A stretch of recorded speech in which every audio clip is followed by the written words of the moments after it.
Hello, my name is Marcus. I'm the compiler of a collection of therapy quotes entitled 1001 Windmills of the Mind. A collection of quotes taken from what's often called the psychodynamic or the psychoanalytic perspective, which long ago, as I understand it, was referred to by some as philosophical medicine or narrative medicine, helping one to be their own story doctor, helping one to use narrative medicine to heal themselves.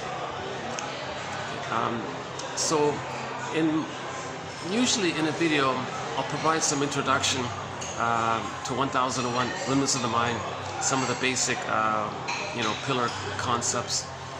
This video is going to be a bit of an exception because I want to just continue and pick up where we left off in the last video. So I was in the middle of presenting what's called the symptoms of homotraumicus. I know, sort of almost halfway through it. So I want to maybe just finish it here finally, just so for an introduction and for some context and some underpinnings for what we're now going to talk about. It'll be best, personally, if someone had some concepts about, number one, what Aletha Horner says, that the interpersonal leads to the intrapsychic. I got some more guests here. Yeah, I'm in a busy restaurant here. Just another guest just sat right beside me. A little awkward. Maybe actually there is an option. I might be able to move to another room. What is that? Yeah, let's do that. Let's leave the. Okay, I guess I'll leave the coffee here. And, yeah, there's the nice coffee. Yeah? Okay, let's hold on a sec. I'll be back. Yeah, I'll be back. Yeah. Unless I can. Yeah. Look at that. It's busy today. Jeez. I'll be back. Yeah. Oh, it just suddenly started raining.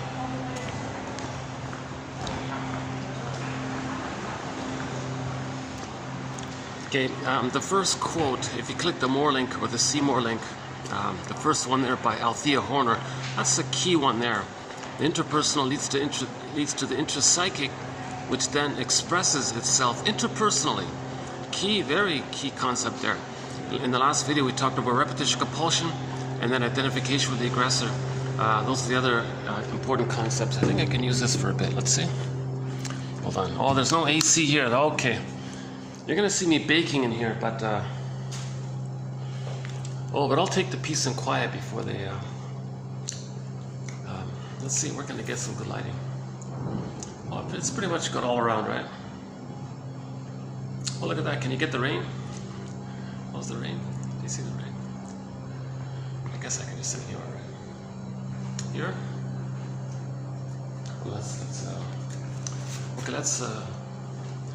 about the blue? The blue. Oh, the blue's nice. Okay, let's get the blue background. Yeah. Okay, let's hang on here for a bit. Due to storage limitations, uploading problems, tech problems, battery problems, this will only be a 2-hour video. Less than 2 hours. Oh yeah, 2-hour video. So I want to see if I can finish up these. So we're towards the end of TQ 2712. So TQ 2712, the quotes for that TQ is headed up by Aletha Horner's quote just mentioned, that the interpersonal leads to intrapsychic, which then later expresses itself interpersonally later on. Okay, that's a key one there.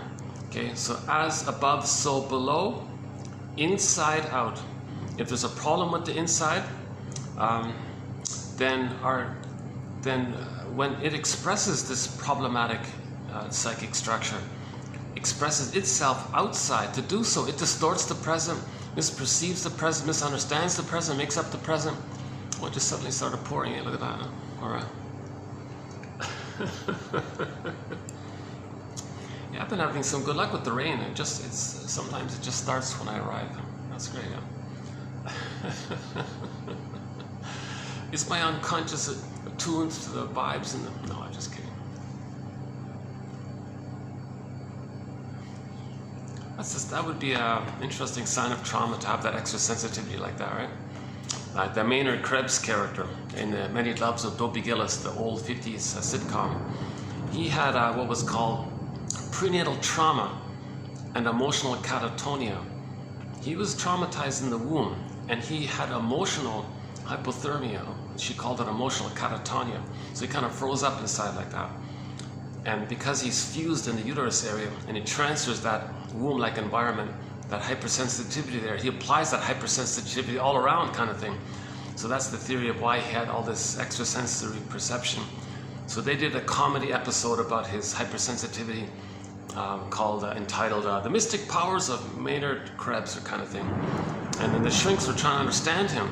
It was a funny episode. They had 3 shrinks trying to figure this guy out.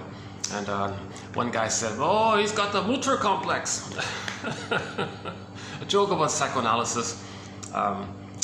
See, the founding premise of psychoanalysis, in its current form, is that the issue is the child's not getting enough love to separate from the mother and know himself. That's the mother complex, be it for the boy or for the girl. Usually for the girl, they call it the electric complex. And then, the son with that grows up, he might have the Laius complex.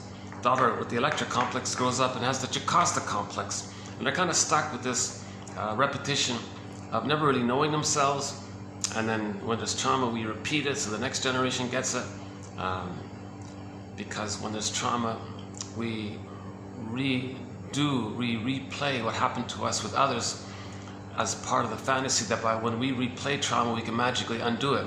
Intergenerational trauma never works, of course. So Jocasta, Laius were the parents of Electra and Oedipus. Anyway, that's the myth and fairy to describe inner dynamics. They're true on the inside, not on the outside.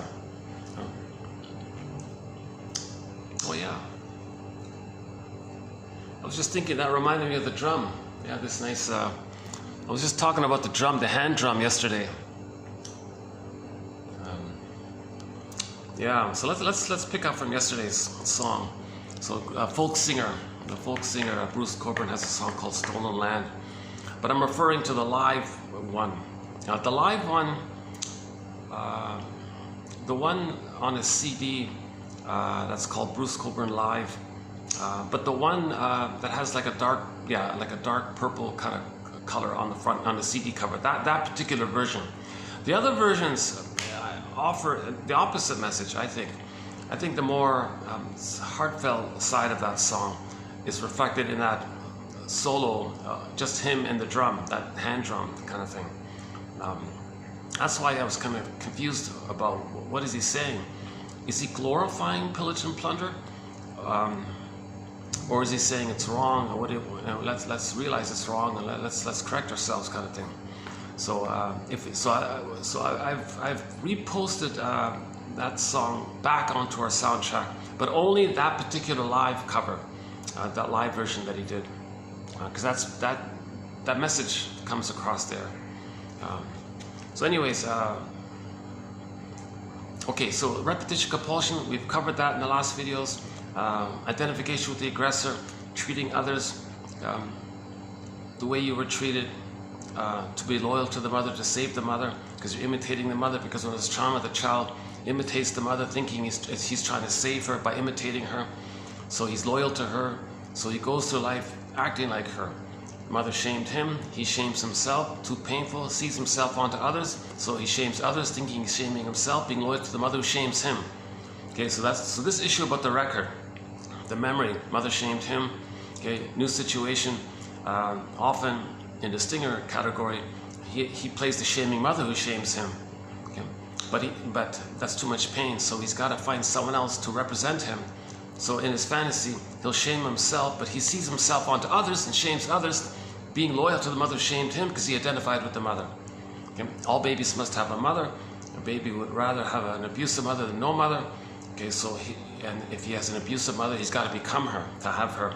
And he's stuck there in the ongoing attempt of imitating or repeating like her, because the original source point is that when the mother didn't provide the love for the baby interpreted the mother as crying for love.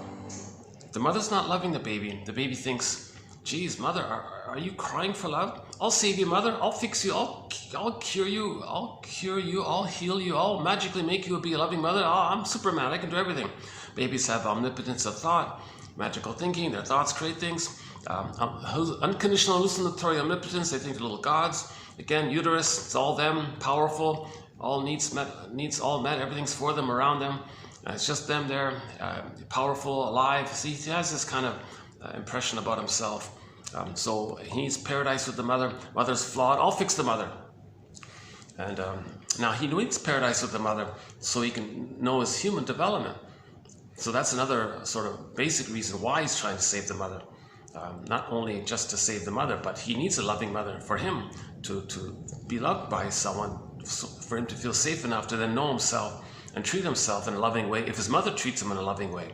So he needs that positive maternal interaction as a psychic structure, which he then adopts for himself, kind of thing, right? That's sort of a key point here. TQ22's 91 and 2 by Morton Keesan. Key concept here about how dysfunction means being loyal to the mother. But being loyal to the mother means you're afraid to leave her because you don't have her love. So you're loyal because you want to try to save her. Okay. In the meantime, you got to have a mother. So you become like her. Acting like her, that's your loyalty and an ongoing attempt to try to save her. Now, if you acted like her, that means in new situations, you're going to act like her towards others who stand in for you, replaying the trauma of how the mother hurt the child. Okay, so this whole issue of repetition compulsion, another pillar quote, Paul Libby-Russell, TQ 2119. We often discuss this point in previous videos. Yeah, it's actually a nice little scene here. Yeah, look at the gentle rain, and yeah, I'm kind of trying to enjoy the little moment here.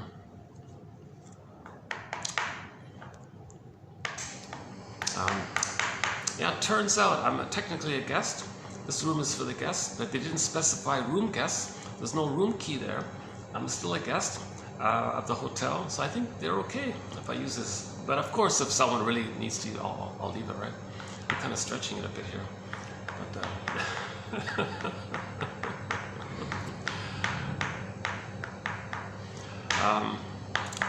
yeah, this venue, it takes me a while to get to this place, but it's worth the effort. Okay, let's clarify. Let's clean up that. Let's simplify that one. Edmund Burger, one of our mentors, says, when there's trauma, we have the fantasy that when we recreate that original trauma in the nursery with others in the present, we have the fantasy that we can change it. Okay, so Burglar puts it this way. Okay, in neurosis, the freezing of an inner conflict that's repressed. It creates like a groove on his metaphor is like a record, one of those 45 records. And side B is the same song as side A. Just one song on this one record, single 45 song. Only one song called The Cry for Love, meaning the memory that the baby had a cry for love, mother said no. And it's stuck there. It drives into the organism's attempt to heal it, but there's no time there, so it's going to do it again. Pain, repeat, no time, pain, repeat, no time. It's like a record. So every neurotic, and it makes the person neurotic because they're not going to enjoy the present, they're not going to know their interests, they're not going to love life, they're not going to mourn, they're not going to accept loss. They're going to transfer that past in the present, distort the present, thinking it's still the emotional past, hoping for the proper loved outcome. But nobody in the present is the breast mother for the past, so it never works. That's why we're dysfunctional. Okay, back to Burglar. Every neurotic is a music enthusiast, but he only has this one single record that we're talking about, and he carries it with him everywhere he goes. Every time he sees a record player, with never-ending fiery ardor, he says, that's the compulsion part, he spins off that tune, his only tune, the Cry for Love tune. In new situations, he recreates and then relives and remanufactures, because he's still in the nursery in his emotionality. Okay, the emotionality is the id, it's the puppet master, it's got all the power, it drives us, it's the secret government, the shadow government, the invisible government for the person. Keep that concept in mind. We're like the puppet for that, right?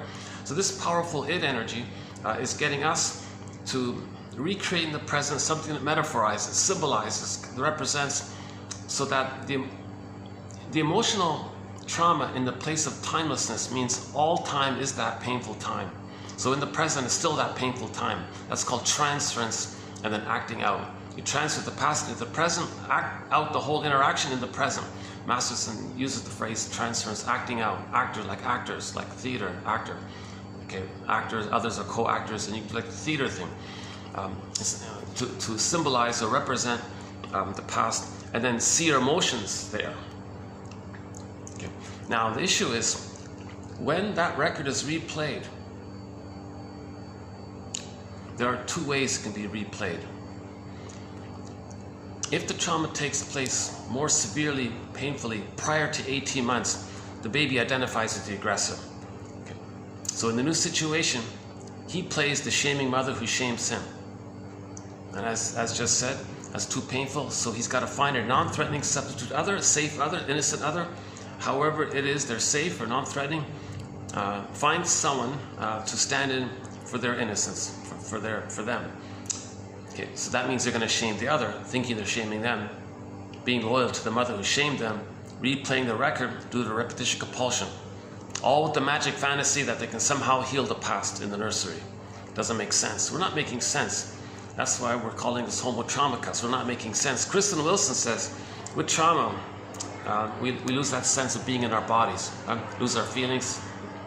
Of course we have a self, but we're numbed over, okay, pain so utter, we go in a swoon, okay, numb, emotional hypothermia, emotional catatonia, or the emotional freezing, emotional petrification, emotional statuing, like echo turns to a statue in the myth that turned to stone one, and then feeling unreal like the velveteen rabbit.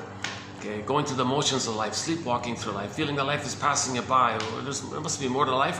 Feeling like that you're living the unlived life, the provisional life. These kinds of things. That's the trauma. Okay, we live to the extent that we feel. If our feelings are squelched and numbed, then where's our I amness? I feel, therefore I am. So that means we don't really feel embodied. So Wilson says, if you're not in your body, if you don't feel embodied, if you're not in your body, if you don't have joy at the console, you don't have your golden ball, if you're not in your body, you're not making sense. Literally. She means like you don't have your sense of self and your sense, like common sense. Because when you're trauma, your conscious ego, your reality, perception, it's all frailed up like the Scarecrow in the Wizard of Oz. You're not making sense anymore. And it's disembodied discourse. All this acting out, this amnesic memory acting out, it's disembodied discourse that causes all these problems and confusions and wild distortions and extreme harm and hurt. It's really, and then there's addiction to the brain chemistry, and there's the rationalizations, and then you're tapping into infantile rage with the mother, infantile, fantasies with the mother, and and then you're getting the blissful feeling of being one with the mother. So that there's the Schadenfreude and the addiction. And then hence the excitement. That's why a lot of people who do harm, they feel excited because they're replaying the harm with the mother. And in the beginning, the baby was in an excited, blissful union with the mother, but the pain was blurred in with it. So they recreate the pain. They feel that blurredness with the mother. They're triggering it up. Something they do in the present can trigger up that painful fusion with the mother, but they gotta be, so the pain and the pleasure. So burglar, another one, a burglar. A lot of babies with trauma develop what's called the libidinalization of pain, psychic pain. Okay? He calls it the pleasure in displeasure principle. To get some kind of pleasure, meaning safety with the mother, attachment to the mother, connection to the mother, he's got to recreate the pain around what the mother did to them. So that's why it's the pleasure in displeasure principle. His jargon for this is psychic masochism. Right? So the only way to feel some safety and excitement with the mother is to recreate, act like the shaming mother who shames them. That's the pain. But you're seeing yourself onto others, causing pain on the others. Then you're triggering the memory of being one with the mother. That's why people are very harmful and destructive and all this, the bully pattern and all the violent things. And then they feel excited because they feel one with the mother. They're triggering up the chemistry of one with the mother. Again, the baby in the uterus has symbiosis, Garden of Eden. It's this oceanic feeling, oceanic bliss, the unico mystica. It's this blissful feeling. It's called the Garden of Eden, Shambhala, all these kind of paradisical imaginings. It's kind of, people get a conscious glimpse of it when people get married in the honeymoon phase. It triggers up some of that old symbiosis. You know, the love conquers all, the people fall in love, they can do anything, they feel happy and powerful. That baby has that kind of thing, see? So when, and babyhood trauma, it's called attachment trauma, relational trauma, interpersonal trauma, that freezes it all up there. And they're replaying that, okay, recreating it, reliving it. Now, when the stinger personality patterns recreated, they do it the more harmful way. That's why they're called the stingers. They shame others to replay how the mother shamed them. That triggers how the mother shamed them, and they're excited. Okay. Now, the more benign one is called direct. Those traumatized post 18 months, okay, they're the clingers, the pleasers. When they replay the record in new situations, they just goad others to reject them. So they're not hurting others, they just trick others to reject them because the record says mother rejected them. So they're a little foolish like that, it's painful, childish, and complaining a lot because they don't know that they deserve better. So complaining means you don't believe you should have something better. So you're just replaying that record all the time. So that's why they're more overtly kind of childlike and emotional and all this. But they're holding on to the feeling realm, and they're not hurting others. So they're actually, although they look more childish, the clingers and the pleasers, they're still sort of emotionally in that human realm of moving towards the quote-unquote more human side of being human with empathy, reparation, gratitude, and so on. They're still on track like that. The stingers give up on it. They just revert back to the infantile God area. They're so special and entitled. This whole, it's all about them on the throne, His Majesty the baby, think he's a little God, infantile megalomania, grandiosity, egocentricity, the glorified self, the idealized self. It's this illusionary thing that babies had. It's called solipsism, right? Narcissist looks into the pool of water and he's just one with his own image. That's what that means. It's just all him, it's for him. His slogans are looking out for number one, it's only me, I don't care about others. It's utilitarian. Baby's nursing, the breast is just a part of the mother called part object relating. Didn't develop to mutuality, didn't develop to care about others, didn't develop empathy or moralities from empathy, didn't develop that kind of thing. So some people call it thingification. That's why he's objectification. That's why he can be so cold and all this, because he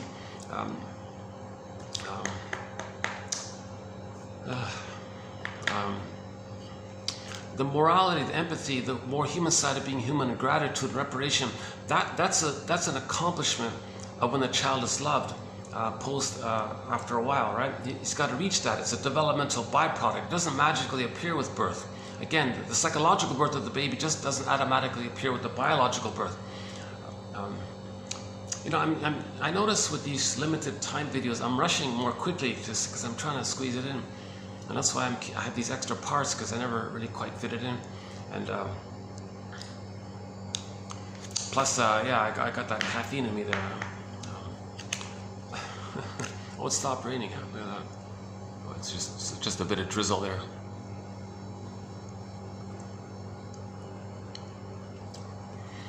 But normally I spend like an hour to 2 hours to cover this whole issue of the stingers and the clingers.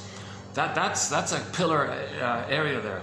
Underappreciated theory, okay, it's called developmental object relations theory, okay, as explained by our mentors, Margaret Mahler, Melanie Klein, William Fairbairn, Edmund Bergler, Karen Horney, James F. Masterson. Okay, plus we include many great quotes by Althea Horner now, okay, James Gottstein, Thomas Ogden, and a whole host of other authors that discuss developmental object relations theory. So it's like a synthesis of what we know so far, basically. Again, object relations theory is the study of the internalization as above, so below, of interpersonal relationships. The interpersonal relationship, the above, outer, leads to the inner. The inner is expressed later on, outwardly, inside out, out to the in and into the out kind of thing.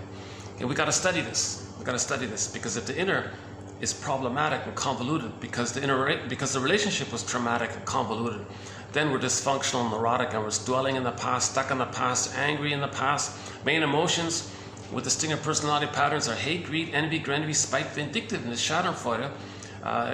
grievance collecting. Burglar calls it injustice collecting. Now they don't mourn losses because they don't have the psychic structure to mourn losses. Okay, because in Disney film Inside Out, joy and sadness got zooped away. Okay, frozen. Okay, cold storage and all this, so that they're unavailable. At the console is mainly anger. So number one, they don't have access to sadness. Number two, they don't have a floor for sadness to stand on. The psychic structure needed to have a wide range of feelings or feeling self is called differentiation. But the stinger personality, they didn't differentiate. They're still fused with the mother. That's why they're so angry. Mother, I gotta leave. I gotta know myself. Come on, don't hurt me and compel me to be one with you. Let me free, kind of thing. So they want their emotional freedom, emancipation from mental stuff. Bob Marley's song, right? So they're very angry in this area. So the psychic structure needed to mourn losses is what's called differentiation. The child only differentiates if he gets loved to feel safe enough to leave the mother. It's ironic, right? The child has to feel loved and safe. Then he can know himself. Then he can hatch out. Just like biologically he hatches out because he was safe in the uterus. So because he was safe in the uterus, he was able to biologically hatch out. So luckily pretty much everybody gets that. But for the psychological birth, it depends on what's called reverie, mother's attunement, positive maternal experience, maternal holding environment, mother's emotional availability, mother meeting the baby's signals. She just has to be quote unquote good enough, and the child can grow in this second womb called a psychological egg, and then start to hatch out following that, right? And as he hatches out, by the age of 3, he has a self-concept, and then with that self-concept, he has a conscious ego, knows his true self, feelings are there, then he's loving life, and joy can be there. When there's a loss, sadness can be there. Admit the loss, then joy can be there. Wide range of feelings. And there's the more quote-unquote human side of being human. And they care, empathy, warm, affectionate, tender. And they love life because a wide variety of creative, warm, authentic expressions. So back to Burglar's quote, every neurotic is a music enthusiast. So we would naturally love to love life. Back to Zaz's song mentioned earlier in the previous video. Zaz has a song called this. And then, one of the lyrics in her songs is about this. A boule parini. So let's not talk about that song right now. It's an excellent song, yeah, by the singer Zaz, yeah. Okay, so the three pillar psychological underpinnings, just as a rock bottom minimum to go on with this list is that the interpersonal leads to the intrapsychic, which then expresses itself interpersonally. That's key there. Okay. Now, when there's a trauma, okay, this expressing itself interpersonally, okay, it's going to repeat and recreate that trauma with the fantasy that we can update it and change it, undo it. It doesn't work because there is time. The present is in the past, but the emotions are still in the past. Okay. Number 3, when we recreate, if it's the stinger personality patterns, they treat them. They're going to identify with the aggressor, the mother. So this is not an ideal thing. The more the mother's love is unavailable, the more the baby's clinging to mother. Where are you, mother? Where are you? The fusion that's there, it gets tighter and tighter. They call it adhesive, like a glue thing, like a Velcro glue, a crazy glue, yeah, crazy glue, yeah.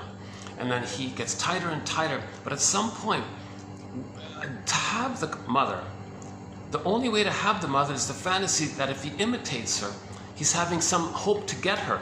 So to have some sense of having some kind of mother, he doesn't have a mother. He only has the pursuit of the hope that one day if he imitates her, that by imitating her and acting like her, she'll feel seen by the child playing what the mother, the mother wanted a good mother herself. The child thinks he'll be that. So he thinks, well, I'll be that for you, mother. And that's his connection to the mother, trying to save the mother by trying to be a good mother for her. And he's stuck there because it never works. It never works.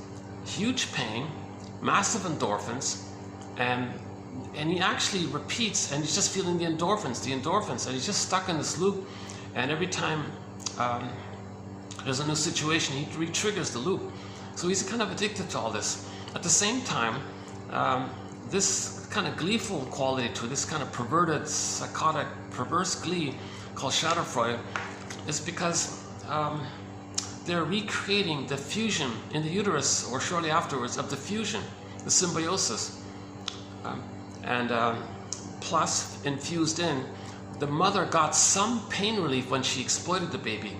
When she used the baby, hurt the baby, she got some kind of comfort by this, called pain relief. Baby identifies with the aggressor, okay, recreates that with others, and that's called pain relief or Schadenfreude. Getting some kind of pleasure. It's not pleasure, it's pain relief. There's no pleasure here. It's a perverse pleasure called pain relief, which they call Schadenfreude. Genuine pleasure is from the psychological birth. When the child is loved, goes through the developmental process mentioned in the last video, the 3 main phases. In age 3, then he knows his uniqueness, which he expresses via having a developed conscious ego of his uniqueness, to which he expresses. There's your pleasure and love. That's natural pleasure in that way, right? To express your uniqueness. This other stuff of just hurting others, to replay the mother hurt you, and that's Schadenfreude, that's not pleasure, that's a perverse pleasure called Schadenfreude. In previous videos, yeah, as just mentioned, this whole area, I don't know if my anxious condensation here is getting across or not. I feel like I gotta slow it down, take it step by step a little bit, and elaborate, have some examples kind of thing. So this whole area of the 3 points that I just tried to cover here, okay, the intrapsychic is expressed interpersonally. If the intrapsychic is painful, if it's a traumatic script, then what we're expressing means the present is going to be some kind of distorted, twisted to fit the past, thinking we're trying to change the past. So we're not making sense. And it causes a lot of harm outwardly by doing this. Okay? And when we replay the trauma for the stinger personality patterns, they shame others to replay how the mother shamed them, thinking that by do so they're loyal to the mother, so they can stay loyal, have a mother, and in the pursuit of thinking that they can save the mother, and one day they'll save the mother, get the love, and then know themselves. It never works, but they're stuck in the Schadenfreude, they're stuck in the grandiosity, because they maintain when they do this, they maintain the egocentricity. The egocentricity is a very, what an adrenaline rush they call it. It's a very exciting, powerful feeling. So they're addicted to this adrenaline rush. It's called infantile megalomania. They're searching for infantile megalomania, the feeling of infantile megalomania. They're actually being negative and cruel and all this. It's an exciting feeling. Plus, you're one with the mother and you get the bliss. So you got adrenaline rush and you get the bliss. Like, that's why there's so much brain chemistry with trauma. Maybe there's some validity to all this the study of trying to study the physiology, but not to use brain chemistry knowledge to replace psychoanalysis. Oh no, not at all. It's the opposite. This brain chemistry stuff is meant to just help clarify the psychoanalysis, not to replace it. That's a scary thing. Some people are trying to move it in that way. What's his name? Yeah. Okay. Oops. Okay, hold on a second. Yeah, I'm baking in here. There's no AC here. Oh, maybe that's how it works.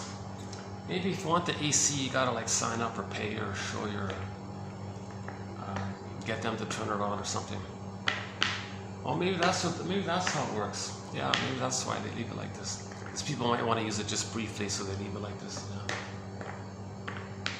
Oh, I see. That's clever. Yeah. Okay. That's a nice idea. Yeah. If that's what it is, that's a thoughtful idea. That anybody can use it briefly, but if you want to use it for a long time, officially, you better book it and reserve it. And then you'll get the AC and all this. Yeah. Let's see if I can go back to the thing. I don't want to lose my coffee. It's expensive coffee.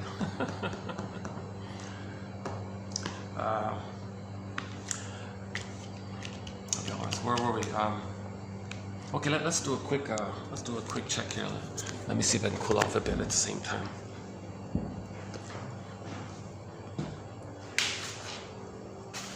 Okay, I'll just close this.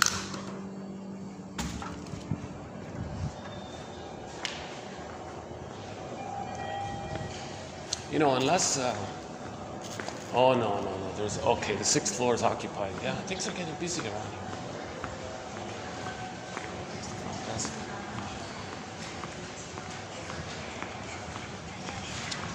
It's a nice place, but every 2 steps there's a staffer.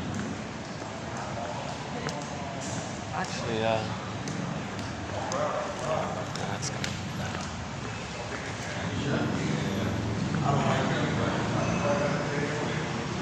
Maybe still on. Oh, maybe. Let's see.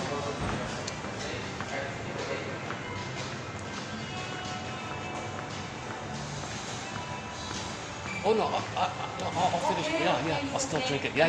I said, no, it's okay, it's okay. And he's gone. Great, okay, good.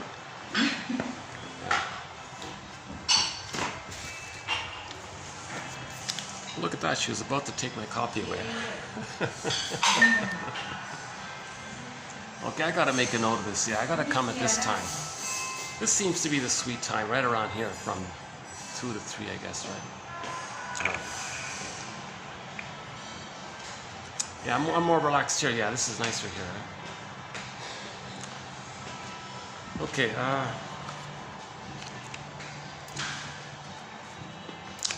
Okay. So as mentioned earlier, this is edgy. This is speculative. I'm not a shrink. I'm not a professor. I'm not a doctor, social worker, midwife, doula, nutritionist, specialist of this area. This is brainstorming here. 1001 Windmills of the Mind is about learning psychoanalysis ourselves, like we're trying to self-help. We're trying to help ourselves learn the second language. Shrinks aren't doing it. They're not teaching the public this. It's controlled. They can't do it. They'll allow a few disturbed people to so-called controlled opposition to discourage. For some reason, it's not being clearly taught to others. A lot of people want to do it. They try. So here I am trying as well. So 1001 Windmills of the Mind offers 10,000 advanced self-help quotes that are mostly, like 90% of them, are in that psychoanalytic perspective. Some are kind of psychologically minded and maybe just on the lighter side, but for the most part, all these 10,000 quotes are to help one move towards learning this perspective. It's like a second language, right? You know, you have a pattern. Well, when did it begin? See if you can make a past-present link, and then notice how a live example of it. And that's why you're doing what you're doing. You have a pattern, you learned it back then, that's why you're doing this thing. Feeling comes up, too much anxiety, you want to soothe yourself, so you do something. You did that to soothe the pain, like to notice our defense mechanisms, our repetition compulsions. And doing this leads to getting to know ourselves more. The more we get to know ourselves, the more we have ourselves, the more we make sense, have more feelings, and enjoy the present. The less we know ourselves, the less we're just going through the emotions of life, because if we don't know ourselves, that means our emotions are frozen. And we're talking about trauma, of course, right? Okay, so far we did so the symptoms of homotraumacus. I still feel like I didn't provide enough of a grounding here.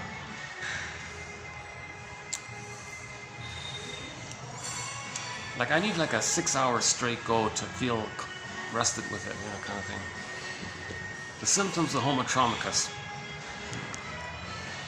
So in the past couple of videos, I already offered this build-up to what homotraumacus means.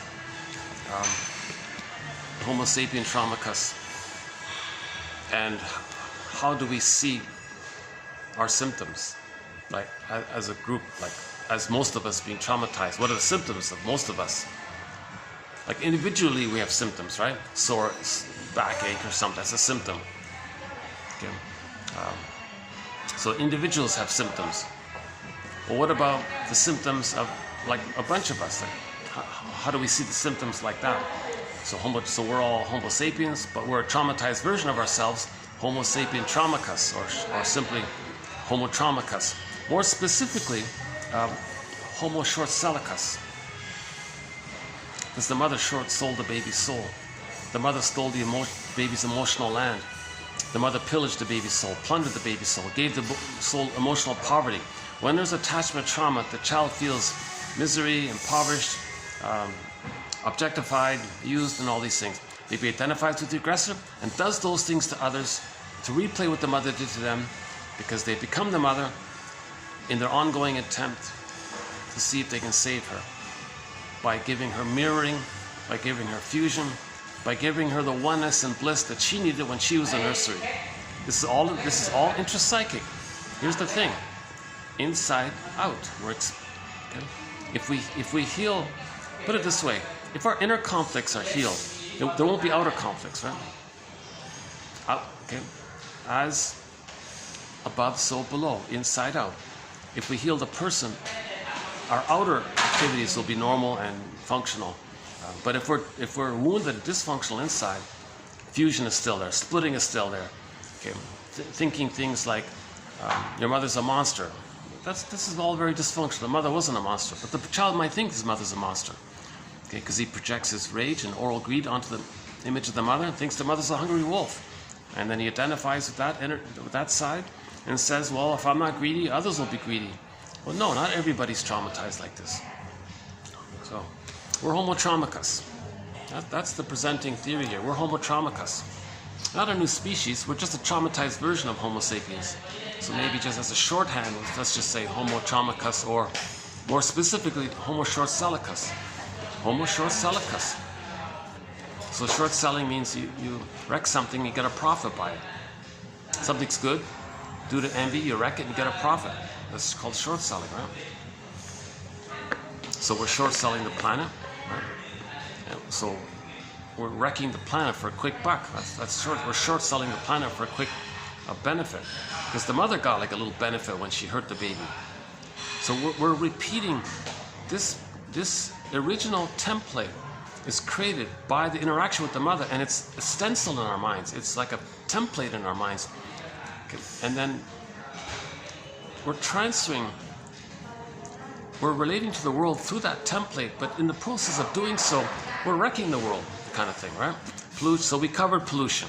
We covered, so one was pollution. The other one was breaking the ecology.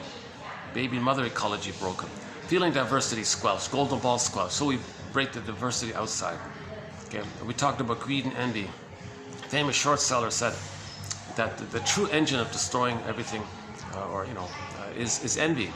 He says short selling, he calls it that it's driven by envy. If the baby understands that his mother hated his goodness, he's got to have the mother. He's got to have a mother, so he's going to be her. To be her, the condition is, while trying to save her, he's being her to have some sense of an attachment, and himself as well. So he's going to be like the mother. So to have some kind of identity, I guess, false identity, and to have the mother, because he's become the mother, the condition is he's got to treat himself the way his mother treated him. So child believed the mother hated his goodness. He identifies with the aggressor. So he's going to hate his own goodness. He's going to hate goodness, in short. So that's envy, hatred of the good. But it's always too painful to replay and re-trigger and relive how the mother hurt them. So they project themselves outwardly. That's the trick of the mind. They'll see their unloved self outwardly. And when they play the role of the mother, since they see themselves onto others, they shame others, thinking that because they're there and they're trying to shame themselves. They've identified with the mother, and the mother's going to shame them. To avoid the pain of reliving how the mother shamed them, they're going to see themselves onto non-threatening substitute other, or the planet, or the earth, or the land, or trees, birds, outside. It's going to be outer. We project our traumatized nature onto nature, Carl Sagan says. So if we see something innocent or good about us outwardly, okay, then because in the trick of the mind, we see ourselves outwardly, and we're going to shame ourselves, but we see ourselves outwardly, so we're shaming outwardly. I hope somehow that point can be more clearly, smoothly presented. Don't judge these theories by my delivery. My disclaimer again: I have been analyzed. You'll see my anxiety. I'm not a good kind of a representation of this material. Ironically, it's a huge irony, right? Some of the best knowledge is delivered by people who are so wounded because they're trying to heal, so they're motivated maybe. Ideally, I have an analysis, I'd feel calm and centered and more embodied, and my delivery would reflect it. Then maybe the presentation. So what I'm trying to say is, judge it for yourself. Read the quotes for yourself. You don't have to listen to me if I'm too anxious. Just click the more link, you'll see the quotes there. Robert Bly's advice, 10 minutes a day. Okay? I'm confident that with every batch of quotes in a video, my guess is there my hope is one will be interesting. You do that for each video, 900 plus videos. One can create their own 1001 Windmills of the mind, in effect, if they take Robert Bly's advice to read psychology every day for 10 minutes and to forgive psychology for its jargon. Just forgive it, he says. So he's sort of a guest mentor here, Robert Bly, yeah. Passed away 2 years ago, too bad, yeah. Year and a half ago, 2 years ago.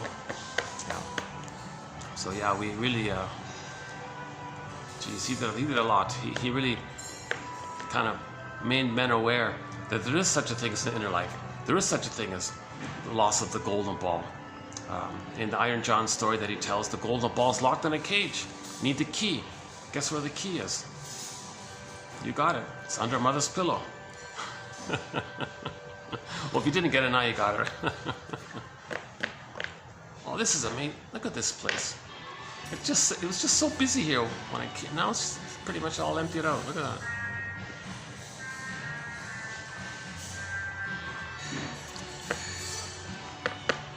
See, I think I'm just far enough away where I'm not bothering the staff over there. You know, I can even like slightly buffer. Let's see. Let's do a little extra buffer here. Let's see. Yeah, they're fine. Yeah.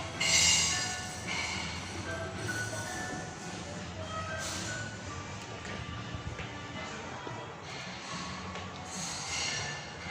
Hello there. Okay.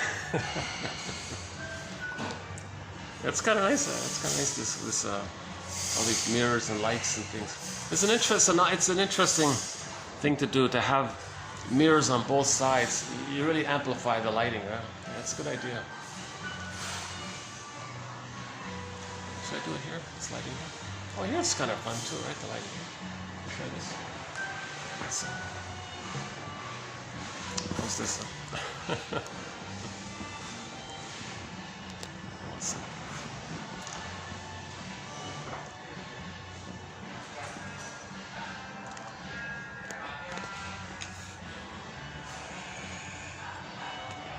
For the price of one of these things, one can get an encyclopedia. The Encyclopedia of Narrative Medicine from the psychoanalytic tradition. Okay, we'll talk about that another time. 60 chapters in it now. 60 books in effect. A whole encyclopedia on your iPhone. Incredible. Absolutely incredible. Wow, you know. It's a wonderful resource. One can refer to it. Just read a bit. You might feel a little relief. Something makes sense. Oh, you know what? You know, these are analytic quotes, so they're written by the shrinks. 90% are written by the shrinks. So this is you know, a good place to start is Route 66. Go to TQ 2599. TQ 2599. So there you will find 11 quotes from the classic TV show Route 66. Great quotes. Some of the best TV show quotes are right there. So what I'm referring to is our thread on psychologically minded TV show and film quotes. I think that's a good place to start. Route 66. But we've got film quotes from classic films. You know, Spellbound, Now Voyager, Lady in the Dark, That Uncertain Feeling, and then a lot of classic TV shows and just individual quotes from a variety of shows. So we got a lot of fun TV show and film quotes, which you really won't find anywhere. I don't think so. We've got quotes from excellent authors that.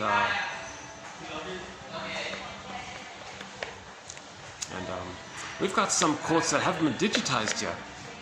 Like some of the quotes are from the printed books that I typed in. And those books haven't been digitized yet. So we got some rare quotes, put it that way. Huh? So I'm trying to, let's go back to Homo Traumicus. Homo Traumicus. In the last video we talked about, envy. So the short seller said that it's driven by envy. It's driven by envy. Greed is just a mechanical thing to have the fantasy that you can get the good mother experience for the past. But no material thing in the present can take itself into a time machine, take the two back to the nursery. The greedy thing you bought or possessed becomes the good mother. The projector becomes the baby. The relationship changed. The baby gets the proper neural networking, the proper intrapsychic structure. Hop back in the time machine, and the person in the present feels healed. It's not going to happen. So greed doesn't work. But the envy part says, well, number one, he doesn't care. Gratitude's not there, so there's no gratitude. No gratitude. The yardstick, the infantile yardstick, it's impossible to meet. Nothing in the present can be the perfect, blissful, all beautiful goddess breast that the baby needed. So that yardstick, nothing measures up to it. So it's impossible to have any kind of gratitude. Gratitude is a developmental result from having been loved. They didn't get that love, so the gratitude is just ingratitude. So in the beginning, it's just ingratitude if there's a problem, right? There won't be gratitude. Gratitude comes later. Right? Empathy comes later, kind of thing. So we're talking about trauma prior to those things. So if they are greedy, they don't. It's nothing. It doesn't mean anything. It's just this compulsion and addiction. Okay? But the greed part says to the envy part, says to the greed part, hey, greed, do your thing, because greed is destructive, and that's what envy likes. Envy is hatred of the good. If greed destroys, envy likes it. So this is called envy, basically. And a famous short seller said this. He said, this whole thing that we're doing, it's based on envy. It's really based on envy. Shall I compare thee to an onion? You think it's greed. Okay, onion. No, underneath, it's the envy that's driving. The envy is the real engine of this. Okay? Envy comes from the baby's belief that the mother hated his goodness. If the mother doesn't provide love, the baby experiences mother's hate. He internalizes that and hates himself. That's the inner critic. And identifies with the mother and hates goodness. How does he heal? Inner critic says, did you save the mother? And he's sort of stuck in this. So envy means you're still trying to save the mother. Can you believe it? That's the theory. Envy means you're still trying to save the mother. Because you're imitating her. You're acting like her. You're one with her. So you're trying to save her. Can you believe it? We're not making sense. We're not making sense. We're Homo Traumicus. We're Homo Traumicus. So if it's inside out, well, let's heal the inside, then our outside will be normal, right? Okay, so we talked about those in the past videos. Okay, with sanctions, plunder, nutricide, mother a sociopath, doublethink, and we were sort of in the middle of pillage. We were sort of in the middle of principle of discovery. Oops, hold on a second.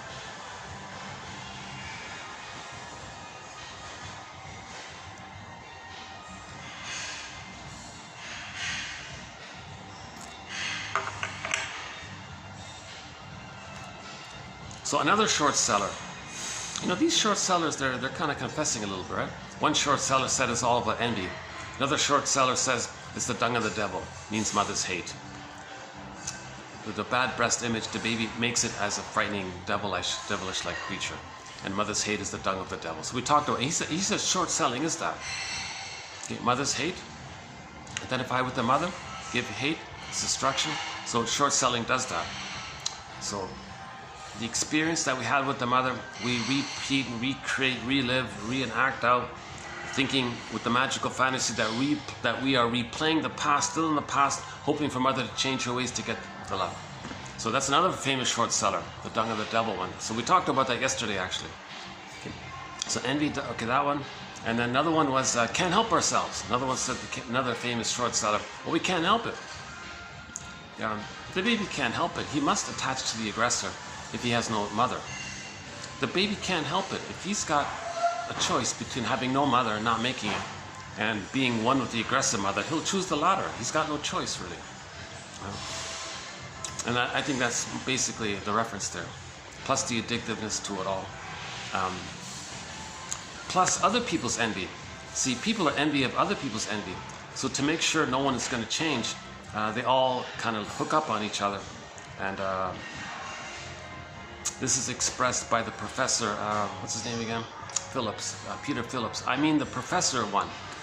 He has a very common name.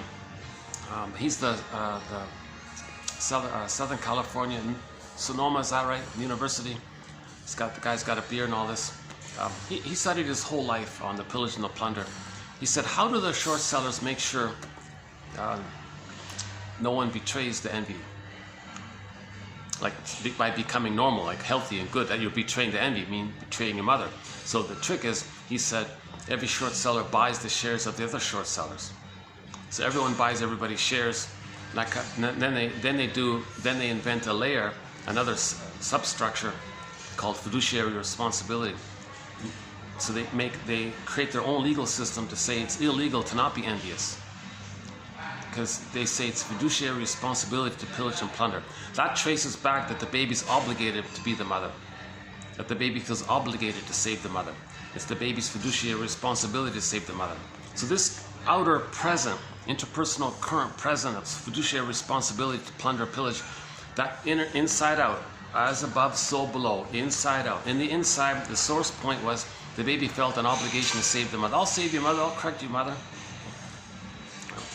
So that's what that's his point, that's his main thesis. He's got a book called Giants, how all the short sellers buy each other's shares and then create a substructure called fiduciary responsibility. So number one, they're all watching each other. You got to be envious. You got to be envious. If you're not envious, you'll punish you. And then plus, it'll be illegal. So they can't help it now. Now there's they created a force to ensure that they'll plunder and pillage. See, this is all loyalty to the mother, trying to save the mother. This desperation for mother's love. A lot of this stuff, a lot of this enforced outer things, it's this intense desperation.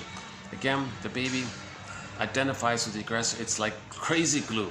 So the crazy glue within, see that? See, coming from there. What was the other? Okay, another slogan of the short selling. And I mentioned my greedy, your greed, right? That one there quickly. When the baby's nursing, mother's doing it wrong. During those times, he's enraged, can't know it, sees the mother's enraged. Unmet need turns to greed, can't know it. It's there, but he can't know it. So to not know it, he'll see it outwardly. So he thinks the mother's a hungry wolf. Then he identifies with her and thinks, geez, well, if I'm not greedy, then I'll be the victim. It's like, so his slogan is eat or be eaten, my greedy, your greed. And you'll see it on TV, on YouTube. The guy actually says, I couldn't believe it. It's my greedy, your greed. Like this very simplistic brain trauma philosophy. So a lot of these philosophies are symptoms of psychological, emotional, even maybe physiological brain traumas, that whole area. So another slogan by the short seller was principle of discovery. Okay, so that's where I left. I was sort of in the middle of it in the last video. Okay, so this links to prejudice. So here's a tough one. There are several parts to this one. Principle of discovery.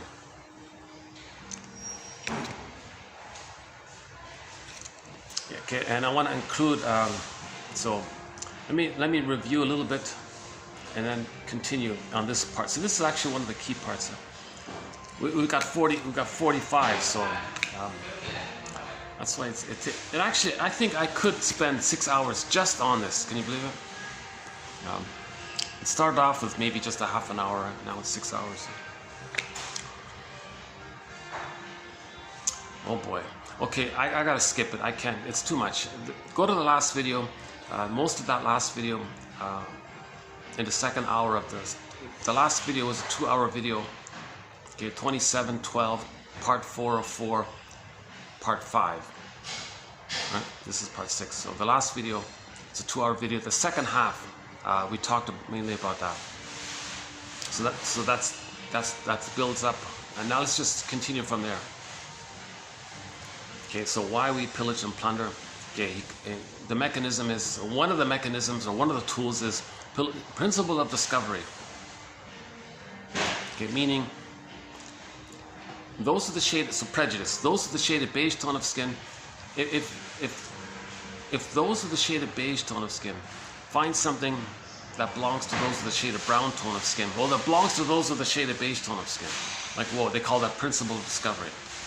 So what's this issue with the beige tone of skin? No one's got white skin, no one's got black skin. It's not like that.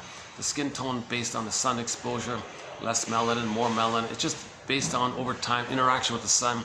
So we all got a shade of melanin. Melanin is a kind of a brownish, as a brown.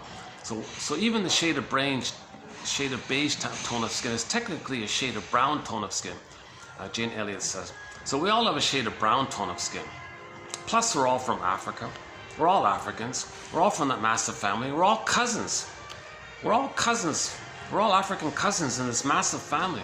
But we develop trivial, superficial biological variations in different environments, climate, weather, language and customs. So we have some superficial cosmetic things. But underneath it's all the same, as evidenced by our myths and fairy tales. It's all the same stuff. That's the truth of it all. Myths and fairy tales are psychology. Myths and fairy tales are metaphors for psychology. And all these myths and fairy tales from all around, from any place, north, south, anywhere, it doesn't matter. It's the same psychology underneath. You can take any story, okay, in this area, you could take any magical story, myth, fairy tale, religious story, dream story, any kind of these stories from the unconscious, from the primary process mentation, describing the pictorial trauma world. You take any story based from the trauma pictorial imaginal world called primary process mentation. Take any one of those stories and look for the psychological message. The motifs are metaphors for psychological patterns, like repression, like splitting, goddess and demon, and the morphing, doublethink. Okay, and it's the recognition of trauma. That's another whole topic. Yeah, that's opening up a whole other topic. So myths and fairy tales are a major topic. Robert Bly he didn't say it fully, but I think what he was implying was, and Lloyd Demas. So if we put together Robert Bly and Lloyd Demas, it seems that when people settled in places where there was less sun, the way babies were raised changed. That led to more trauma. Okay, people who stayed in places where there's more sun exposure, maybe they maintained the old style, traditional way of raising the babies. So in that latter case, the babies had their feelings. Less trauma, they have more feelings, more embodiment. So Robert Bly says, he uses the term passion, inner passion, inner aliveness and all this, the inner embodiment. Okay, that when the child rearing practices change due to a different environment, climate, other factors, whatever, less sun, whatever, there was more trauma there. Okay. So the trauma is they lost their feelings. Mother took away their feelings. They identify with the mother.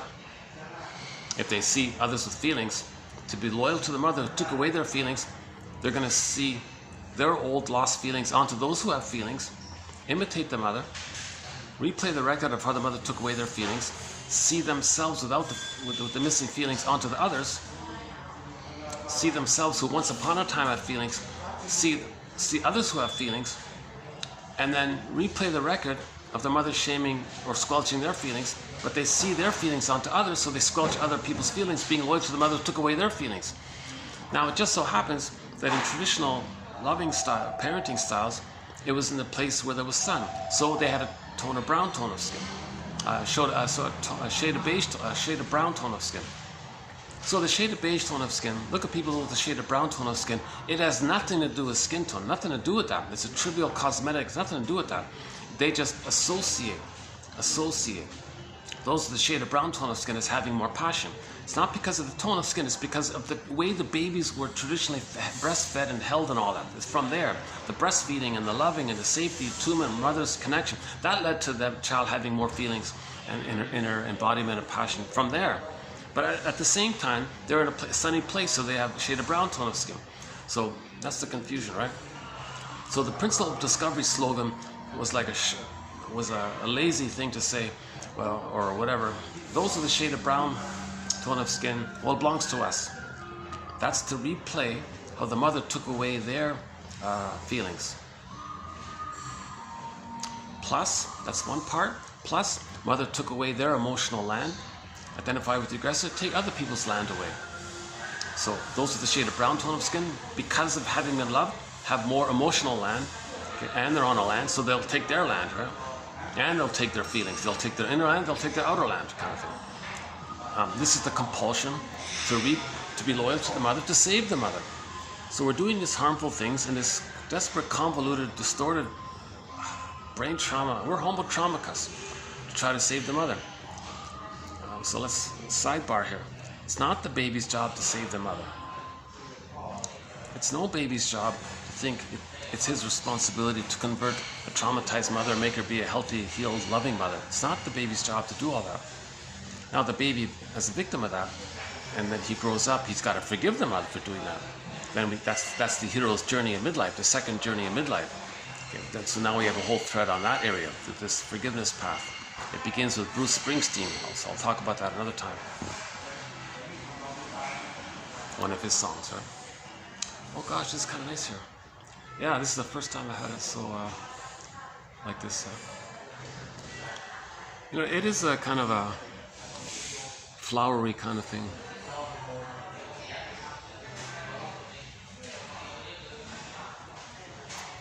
Yeah, this is a clever thing with the mirrors. Like it does, you do get more light. It does have a more brighter effect to it.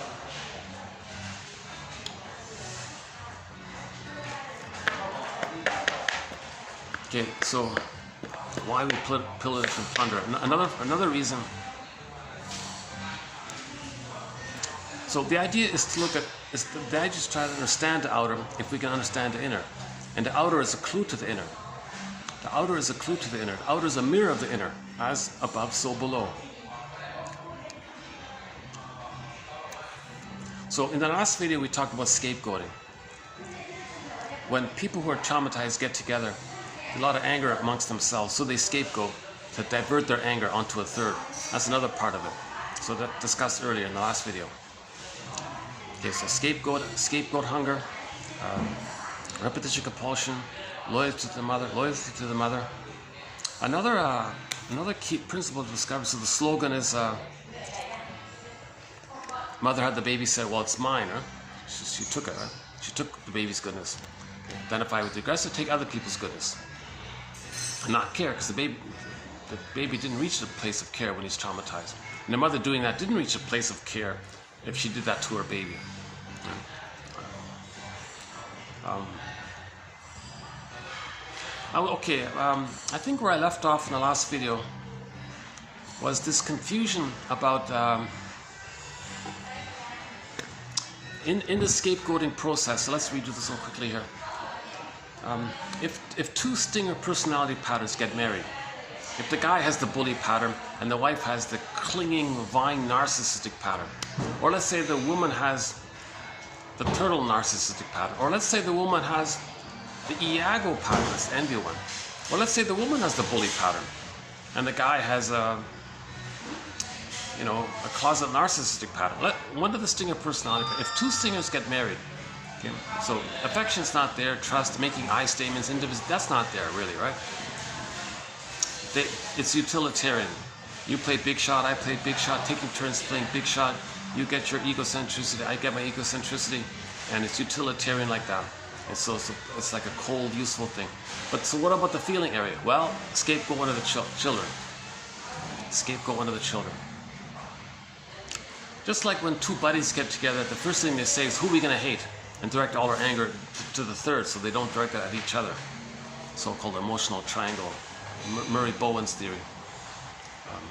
Family systems theory. Huh? So if two stinger parents, if two stinger personality patterns get married, they'll scapegoat one of the children. They will evoke, provoke. It's called evocation of a proxy. They want one of their children to express anger so that the parents can, in their fantasy, think that the child is expressing their anger. So they can think that the child is expressing their anger for them. Again, proxy means when someone feels for you, does something for you, or plays a role for you. So they want that. They want a child to express the parents' anger. So they do it. They traumatize one of their children, make him angry, see the child is angry, and take covert delight.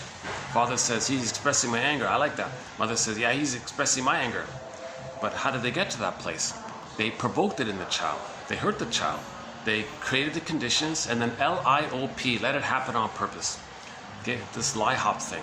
So this lie hop thing that we see a lot of, okay, the inner source of outer lie hop is this, where the parents traumatize the baby, and then sit back and let it happen on purpose. Allow it to happen on purpose. Let it happen on purpose. Lie hop. Okay.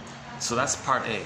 They want to evoke, provoke, create it, and step back, let it happen on purpose to see the child be angry. Now they get some vicarious delight, and the child is expressing the parents' anger. That's just part of it. That's just part of it. They want the child to do something naughty to the parents, to give them an excuse to express their anger at the child. Okay? So they want the child to be angry. They want the child to do something hurtful to the parents, to then rally up the parents to say, hey, yeah, our child is so naughty here. We got to protect ourselves. Yeah, so we feel justified to express our anger at our child. So they scapegoat the child. This is severe, perverse trauma. This is a cruel outcome. It's an emotion, a severe crime, I guess. I don't know what the right word is for this, but the outer, we would say that would be like a crime, but in the inner, okay, hold on, let's back up a second. Evocation of a proxy, let it happen on purpose. The parents have too much frustration with each other. Well, they have it personally. They don't want to direct that at each other, because then they wouldn't function. They'd break up, right? So to stay together, they want to focus their attention on the child. They want to focus their attention on the child. Then they have some kind of cooperation of the father and the mother can get along with each other on this cold, superficial, utilitarian, narcissistic way. Okay? And the child is suffering from all this because the child is expressing their emotions for them. The child expressing the parents' emotion for them, that's called evocation of a proxy. Okay? They make it happen. They traumatize the child, hurt the child, then he's angry. Oh, the child is expressing our anger. So the process for that is to hurt the child, step back, let it happen on purpose, and see the child angry. That's just part A. What they're really after that, part B is waiting for the child to express their anger at the parents. Then the parents say, aha, now we have a chance to feel alive and excited and express our anger onto the child. Oh, some people came in here. Okay, let's go back to that other room here. Maybe I'll finish the coffee here. Hold on a second. 哦，您要弄第二场。哦。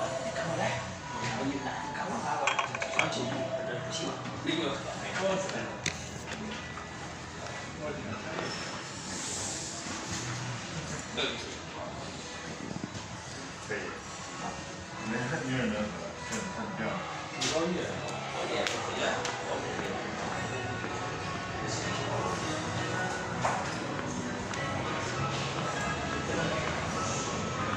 Thank you.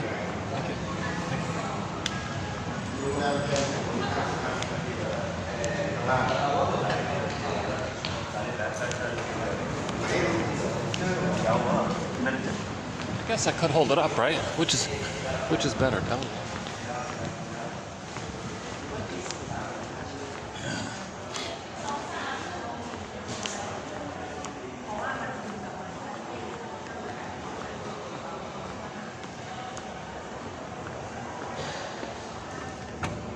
Oh, they locked it.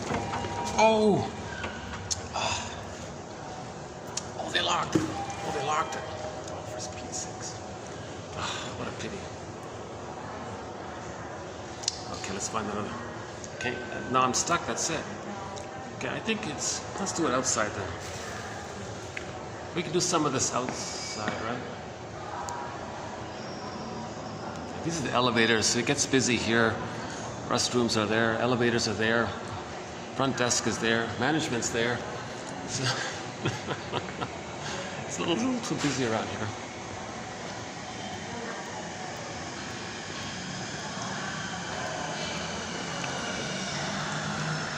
So they want the child to be angry at the parents, to give the parents an excuse and an opportunity, which is what they're looking for, to express their anger. Okay? Because the parents only have hate, right? They don't. They're traumatized themselves, so they just have hate. So to exist and to feel, they're going to express their hate on the child. Maybe I can. How noisy is it out here? Let's see. Oh, somebody's over there.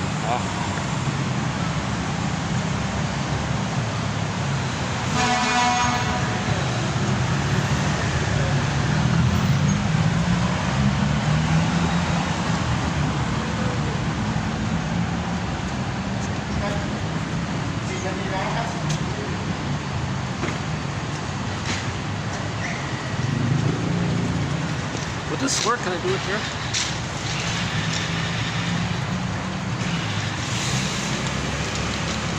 Let's try it in here. Hey, what about here? How about in here? A little spot in here, eh? How's the lighting? The lighting's okay. What about here? How's it here?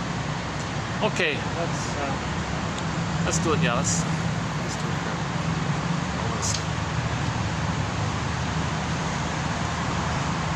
Where's my list? Wait, here it is. Okay. Yeah, so let's continue with the list here.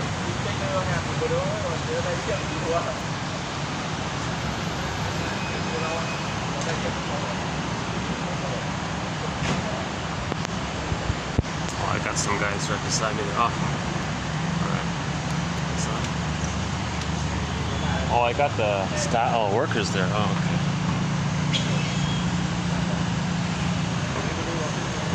It's almost impossible to find a quiet spot. Like every 2 steps, there's something going on somewhere.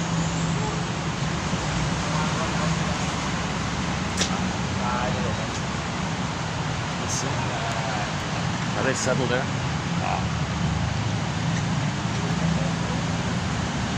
Well, let's see, where else can I go?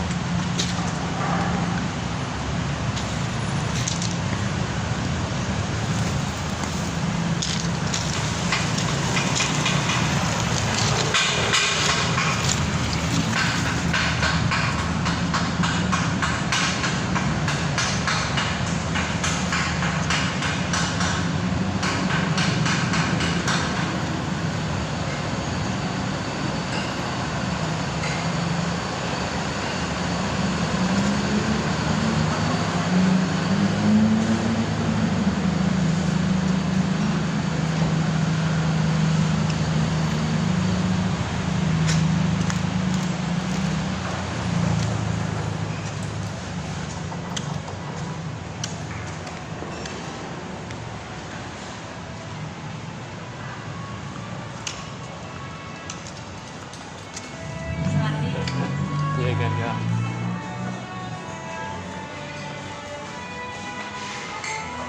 Oh, he's gone. Okay, hang on. All right.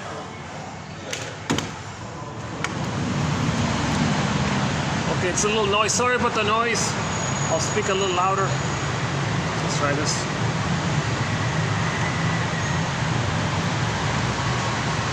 So if the child gets angry, which was the covert plan of the parents to make the child angry, then the parents can have an excuse and an opportunity to create a rationalization, like a lie, like a sweet-sounding propaganda PR lie to themselves. They lie to themselves to make it sound reasonable to themselves and to others. Yeah, now we gotta be angry at the child. The child is scapegoated by all this. Now, what if the child doesn't attack the parents or express their anger at the parents, even though that's what the parents are hoping for unconsciously, so they can have a chance to express their anger at the child. They want to scapegoat the child. They want to see the child externalize their feelings, their shame, hurt, pain, helpless, hopeless, pain, misery. They want to see one of their child in a pitiful state, because that's how they feel inwardly. To avoid not feel it inwardly, it is inwardly, it's still there inwardly, but they don't want to feel it. If they see it externalized, then that distracts them from the awareness that it's within. So they want to externalize. Okay, read Karen Horney's book, Our Inner Conflicts, chapter 5, about externalization, important point there. Let's say the child doesn't kind of give the parents an excuse that they're wanting. The parents will hallucinate it. Okay? The parents will hallucinate it. So that's like a psychological false flag. The parents will create a psychological false flag and say the child, right? And say the child did it. The child didn't do anything wrong, but they'll say the child did something wrong in their imagination. So in the parents' imagination, they want to believe that the child did something wrong. So they'll believe their own lie to have the excuse to express their anger at the child. So that's like a psychological false flag. So that's just like outwardly, we see all these false flag things. I think that's the outer as beloved, so as above, so below. So usually, right? Usually, you want to provoke the other to do something. To give you an excuse to do the plundering, the pillaging, and so on, right? So the goal is to plunder and the pillage and the short sell and all this. So you want to manufacture an excuse. So you create the conditions, coax someone, provoke someone, then you have the excuse. Okay? That's normally what takes place, right? Now, if the others don't do that, you do it yourself and say they did it, and you believe it. Because you need to believe it, because you want to believe it, you have to believe it, because you have this compulsion to plunder and pillage, to replay the repetition compulsion of the mother plundering and pillaging the child's soul. Okay? So this concept of so in the outer world, right? So town A, people in town A have a shade of beige tone of skin. People in town B have a shade of brown tone of skin. So they want to plunder and pillage because it's more traumatized, more scapegoating, more repetition compulsion, more stinger, okay? So more loyalty, more attempt. So you have all these psychological dynamics that fuel the plundering, the pillaging, right? Loyalty, saving the mother, stress relief, addiction, can't help themselves, false beliefs, my greedy, your greed.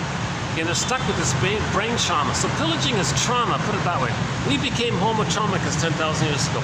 So they look at town B and they'll say, oh, they have a shade of brown tone of skin. Now the goal is to plunder and pillage. So you let it happen on purpose. You create sanctions, like you create misery, put them in cut off their supplies and make things difficult for them, annoy them, taunt them, tease them, do harmful things towards them, just constantly badger them or something. Annoy them to a point. It could take year after year after year. I guess there's all these tactics. There's probably a whole book of tactics of how to annoy someone, right? So they just do everything they can to, like passive-aggressive behavior, sense of omission, lies, deceit, misleading, just annoy people. So the goal is to annoy them over a period of time. Okay, just kind of like if you bother a puppy, he'll run away maybe. But if you keep bothering the puppy again and again, the puppy might finally growl back or something. That's the kind of the idea. Then you have an excuse to put a tag on the puppy. I don't know. So. So normally the preparation for plundering and pillaging, which as Bruce Cockburn says, we're still doing it. And Claire Daly says, white colonial expansionism project. That's what she calls plundering and pillaging. It's a barbaric, savage, we're homo traumicus. That's the point here, we're homo traumicus. So they want to get somebody in town B to do something bad, to give them an excuse to plunder and pillage the town B. Right? Now let's say somebody in town B doesn't do anything bad, well, they'll make it up. They'll do it themselves and believe it's somebody from town B. Then they have this great excitement, and they believe it because they want to believe it. They have to believe it. They have to believe it because of this compulsion to plunder and pillage. So you need to replay the intrapsychic model. The intrapsychic model, right? The mother plundered and pillaged the baby's soul and all this, right? Gave the baby emotional poverty. Identification with the aggressor. New situation. Compulsion to repeat. Compulsion to repeat. Okay? Now we keep repeating until we're conscious. When we're conscious, we stop repeating. If we're not conscious, we keep repeating until we become conscious. Enter psychoanalysis. It gives us this opportunity to stop repeating because it makes us aware that the outer is a mirror or metaphor or symbol for the inner. Okay? This inside out, as above, so below. Let's understand this idea, right? So that's why people will believe that they want to believe that somebody in town B did the bad thing. Even though somebody in town A somehow either did it themselves and pretend that someone in town B did it, or provoked somebody in town B to do it. But if somebody in town B doesn't do it, well, make it appear so.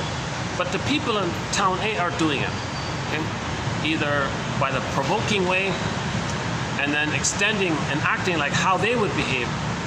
So in other words, people in town A might do something bad within themselves. Just like psychically, when a mother hates the baby, he hates himself. So the mechanism is there. People are shocked and horrified. Really, somebody in town A would hurt members of their own family or something? It's impossible, right? Because we're loyal to the mother, because we become the mother, so we don't question it. So you say, oh, town B did it. Oh yeah, we believe that. No one wants to believe the mother hurt the baby. That's the crux of the matter. The greatest hurt of all, mother failed me. That's the source point we got to get there. It also applies to women. Women were hurt by their mothers as well. That's called the electric complex.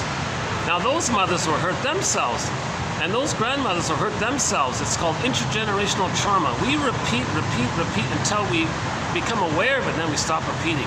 That's the healing journey. That's the therapeutic getting back to ourselves, getting back to homo naturalis. If we maintain homo short celicus, homo traumicus, we're, like Crystal Wilson says, we're not making sense destroying the planet for a quick buck, thinking we're going to save the mother in a nursery. It's absurd, right? Let's have some gratitude for the beauty of the earth, what's left of it.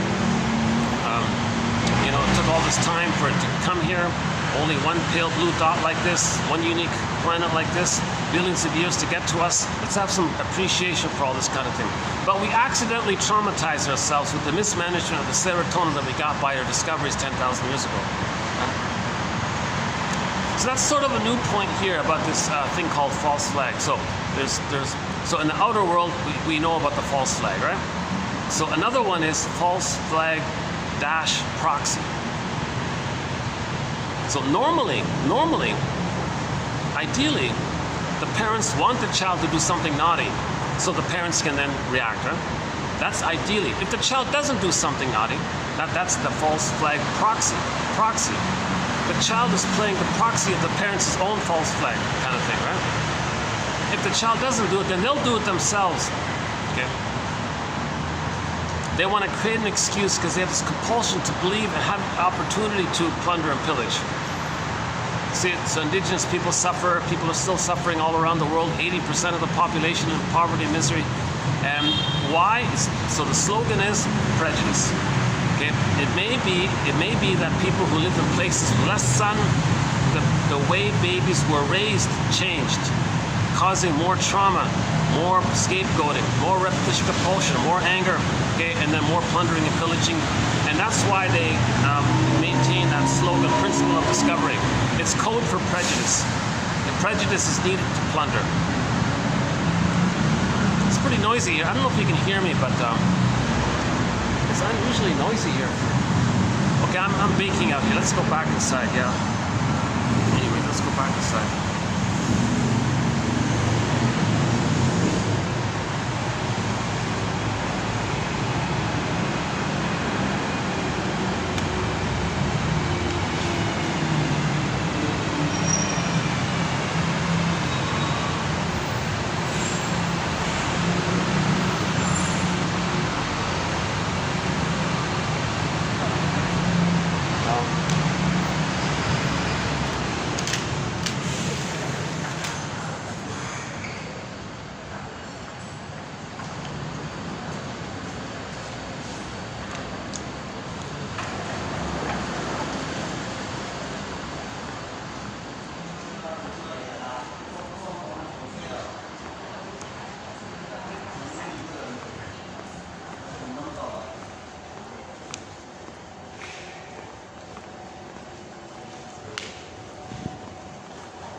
probably just cool off here for a bit anyways.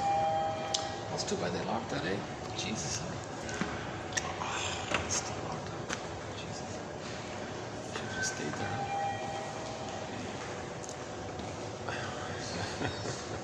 I don't know if it's like...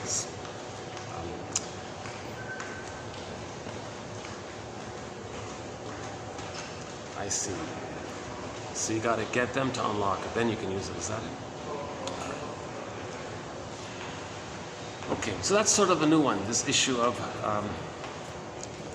the intrapsychic, the invisible inner false flag issue, how that looks. So that as above, so below, inside out. To understand the inside, we observe the outside as a mirror of the inside. Okay? So the goal is to plunder and pillage, to be loyal, to try to save the mother.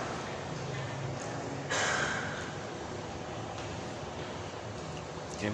Embedded within it is scapegoat hunger. When people are together, they feel a need to scapegoat, to divert and put their attention of their anger on a third. That's called the scapegoating. Then the stingers can play big shot with each other and maintain their grandiosity. That's their only sense of identity.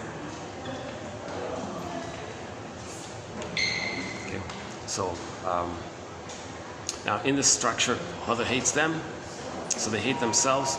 So there's this false flag source point.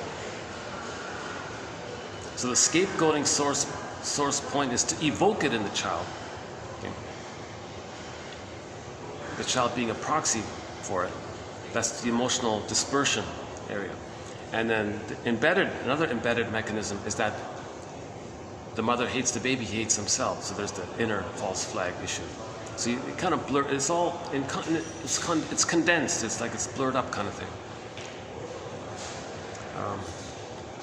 Okay, let's update that one. That's a new one there. False flag proxy. We talked about stolen land. The emotional land was stolen. We talked about Alita Horner was saying in the 70s, these self-help groups. The trick was, oh yeah, just beat the pillow, that'll do it. Nonsense, she says. The issue is not that. The issue is lack of attachment. Lack of attachment. When joy and sadness got zooped away, anger's at the console. The lack of attachment caused the joy and sadness to get zooped away. Again, the Disney film Inside Out, joy and sadness got zooped away. Or the golden ball goes down the well. Miss Core gets yanked down into the underworld. Okay, babies in the forest, children in the forest, anything pure, lost, unconscious, get something zooped away like this. Okay, then the anger's there. So the issue is attachment. The issue is that we didn't get a secure attachment style. As I was shouting outside in the noisy traffic, the greatest hurt of all, mother failed to provide a secure attachment style. Then the anger's there. Okay. So when you face this issue, that you didn't get the secure attachment style, you feel this existential emptiness, and then the rage comes from there. So the shame leads to the rage. So it's not about where's your rage. We get that. What's underneath it? What's causing that? Lack of attachment, lack of secure attachment meaning. So we talked about that in the last video as well. We talked about the breast milk. Oh yeah, the breast milk. Sometimes the mother's distressed. It affects the quality of her milk, or the powdered stuff will do it. Identification with the aggressor. Give others bad food. If the baby got bad food, identifies with the aggressor. To be loyal to the mother, to have the mother, to try to save the mother, they got to act like the mother.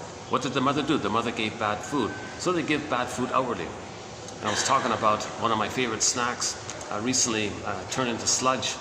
And I noticed, oh, just at that time, some famous company took it over, short sold it, took away its goodness, made a quick buck, and now I can't eat my favorite snack anymore. It's turned into sludge. And I thought, I saw the clip on YouTube. What a gleeful, giddy excitement about doing all this. Because when he destroys the food, when he destroys the food and his investors destroy the food and they make 10% profit and all this, and they're giddy, they're like little giddly little children, excited, right? They're very, you can see their seething excitement. What they're tapping into is they're just like the mother. They're just like the mother who gave them bad milk. So they're one with the mother. When they give bad milk, when they give bad food, they're like the mother who gave them bad food. That blurring of the fusion, thinking that you're so close to being one with your mother, gives you that giddy feeling. So that giddiness and that excitement is because they feel closer and closer to being one with the mother. Okay, baby feels excited when he's one with the mother. It's called like a blissful unico mystica, this excited, beautiful mystery when you're one with the mother. Right? So we're talking a bit about the bad food. So now a lot of people maybe got bad food. Then if I pick up the phone, hey, short seller, who creates bad food? Oh yeah, this fill in the blank, they create bad food, and you can make a high profit. Oh, I love it. Okay. So the pollute and get something good. Do something bad, get something good. Okay. In the uterus, the baby gets the good food down the center vein, and the waste elimination spirals up the other two veins to the placenta, which metabolizes it. Okay, carries over to the nursing. During the nursing, baby's distressed, mother soothes the child. So baby sends out his hate, his waste, his anger, mother soothes the child. Baby sends out the waste, gets in something good. Hey, stock lady, send out the waste, give me something good. Give bad food, give me a profit money. Okay.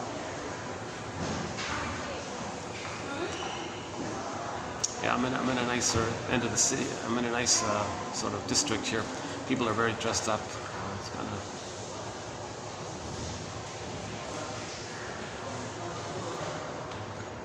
Well, some are the opposite. some are dressed down. Like I was very dressed down. Okay, let's not go there. Okay, let's go back to the list here. So that's where we sort of left off. I only have what do we got? 20 minutes, 25 minutes. So let's see if we can add a couple more. I got a feeling there's going to be another part to this. But I'm getting closer to the end of the list, yeah, so we're getting closer. Okay, so we finished up the one about the food, we finished up the one about the false flag proxy as part of the mechanism of the psychology inwardly that's expressed outwardly. The outer reflects the inner. But the goal is to plunder and pillage, to try to save the mother. Repetition, compulsion, can't help ourselves. Why we pillage and plunder. Okay, so next one is, did we talk about fiduciary responsibility? I think we did, right? No one made it illegal for the mother to abuse her baby. Pillage is legal. Yeah, so the mother pillaged the baby. It was legal. What the mother did was not illegal, immoral, cruel, barbaric, whatever, savage, vicious, whatever. The mother did all these awful things, but it wasn't technically kind of like by society is illegal. Mother knows best. We even glorify it. We even like support her. We stand by her kind of thing. We stand by your mother. Mother's abusing the baby. We stand by you. The father does that. Father says, I stand by your wife. You abuse the baby. Oh, I support you. So that mechanism of supporting somebody who's doing cruelty, that traces back to the experience that when the mother was abusing the baby, the father said, oh, mother knows best. So it's something like that. Okay. So because it wasn't illegal for the mother to do what she did, the baby identifies with the aggressor, and when they pillage and plunder, they'll say it's legal to communicate that what the mother did was legal. If it wasn't criminal what the mother did, then pillaging and plundering shouldn't be criminal. So this idea that these cruel things outwardly not being criminal, that's code for how the mother had this immunity of the cruelty that she did. Okay? Again, mother has power, she exploits it, uses the baby, that's what we're talking about. Child's golden ball goes in a cage. That's sort of the psychological, invisible crime. Okay? Should we do controlled opposition? Okay, okay, so that's sort of not a major one, but so we see a lot of controlled opposition out there, people giving fake information. You know, they're members of the plunder system, or they're family members of it, or they're former members of it, or they're private extensions of the plunder system, or they're somehow benefit from the plunder system, or they're deeply loyal to it, but they want to appear fake to mislead others, confuse others, to facilitate the plunder system. Because if you confuse people, people are stunned. Just like when the baby's stunned when the mother confused him. So the controlled opposition, a lot of that we see out there, the misleading information, confusing you. Okay. That's so the inner, that comes from the inner. So what's the inner? What's the intrapsychic? Again, Elitha Horner. The original setup was the interpersonal with the mother leads to intrapsychic, which then expresses itself interpersonally. So it's this latter part that we're talking about. When we see controlled oppositions outwardly, the intrapsychic setup was laid down like that because originally the baby was being abused by the mother, and maybe a few years later the child had hope. Oh, there's a father, maybe he'll protect me. Maybe my father will protect me from the abusive mother. He'll be a genuine opposition. He had that kind of hope like that. And he believed that maybe the father was gonna, I'll protect the kid, don't worry. Back off. No, the father said, no, mother knows best. Oh my God. So he was a fake opposition. He wasn't a true opposition. He may have thought that the father should have been a true opposition. The father should have said, no, stop it. Don't abuse, you don't abuse our daughter like this. You don't hit our son like this. You have to protect the baby from this. Father's unavailable, not around. Mother has impunity. She does this. So the great hope that when the father comes home, maybe the child will be safe or protected. He's tired, he's busy or something. Mother knows best. Oh, fake opposition. There's no real opposition. So this whole issue outwardly of the controlled opposition, it relates to the child thinking that the father was a controlled opposition.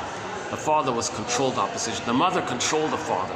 So he was controlled opposition. So he wasn't a genuine opposition. So very few fathers are protecting their children from the abuse of mothers. Put it that way, right?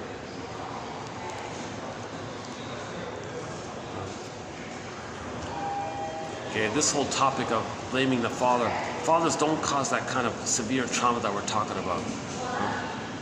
Yes, fathers can be blamed for not protecting and helping to calm down the mother maybe, and then she'll treat the child better. Or improving the relationship between the parents so the child will have a better life. The father can be blamed in that end. But the father doesn't cause that kind of deep primal existential pain. That only the mother can do that. Only that time of birth and the breastfeeding time can do that. Only the mother can provide the paradise for the first 4 to 5 months. Only the mother can do that. The role of the father for the first 4 to 5 months is to help make it happen, like help facilitate that. So, in other words, the father can make the mother comfortable. So the baby and the mother, the two of them are one that's comfortable.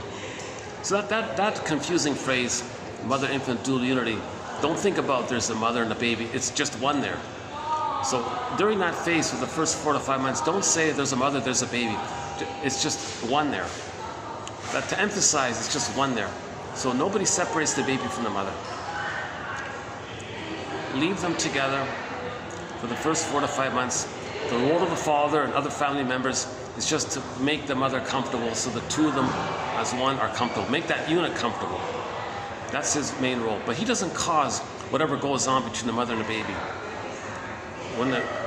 When the feeding takes place, if the mother pulls away when the baby wants to be fed and punishes the baby, wants to brainwash the baby and control the baby, not the mother's doing these crimes. If the baby wants tenderness and mother says, oh, here's the rubber nipple, gives her a plastic bottle, baby's colicky, rejects it, puts honey on the rubber nipple. These are the crimes by the mother. We're talking this area. The crimes are taking place there. So the father is not causing these kinds of really deep primal crimes. Right? Okay, so we're talking overall, right? Euphemisms.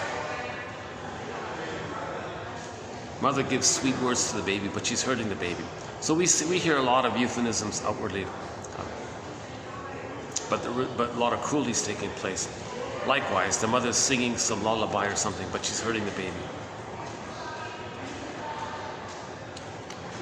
Hold on a sec, let me, oh, per arm, hold on a second. Okay, let's do the next one here.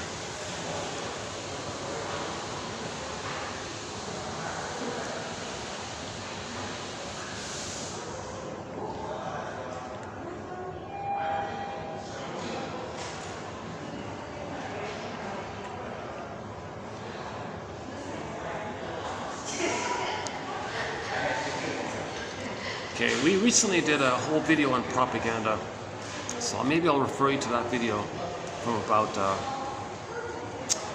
Actually, it hasn't been uploaded yet. I've got a backlog of videos that haven't been uploaded yet. I'm having trouble with YouTube getting videos uploaded. Short ones seem to work. The slightly longer videos, they keep failing and unprocessed, try again, fail, try again, unprocessed, sorry, failed, try again.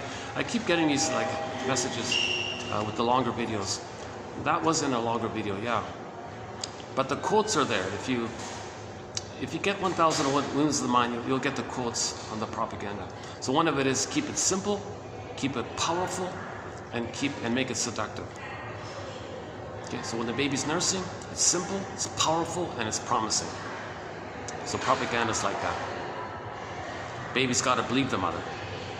So whoever owns the whole propaganda apparatus, they're going to believe it the way the baby believes. The template's there. The template is there. It's instinctual for the baby to believe the mother, even though the mother's lying to the baby. Oh, I believe you, mother. Do you believe me, baby? Oh, I believe you. Mother's lying. So later on, all the propaganda's lying. People believe it. It seems to be just one sliver. I won't go into that whole one there, but simple, powerful, seductive, to excite the nerves.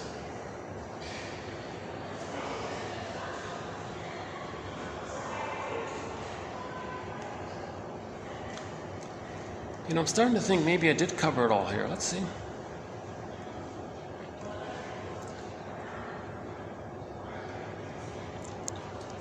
So we played the song Broken Spirit by Jenny Luzon. I think she's Métis singer, half indigenous singer. She has a song called Broken Spirit. Well, the baby's spirit was broken. Identify with the aggressor, break other people's spirit. So the 80% in poverty, their spirits are broken, right? There's an obnoxious book. I haven't read it, but I saw the title. How the fill in the blank creates SH, fill in the blank, fill in the blank, fill in the blank, fill in the blank, LE countries. Let's just say how the short selling causes misery and poverty and all this. So the mother gave the baby pain and poverty and all this. Identify with the aggressor, so they give all these other people outwardly poverty and misery. So I'm assuming the book details the little story about that. But as above, so below. The mother gave the baby pain, poverty, and misery. Okay, the shame inside.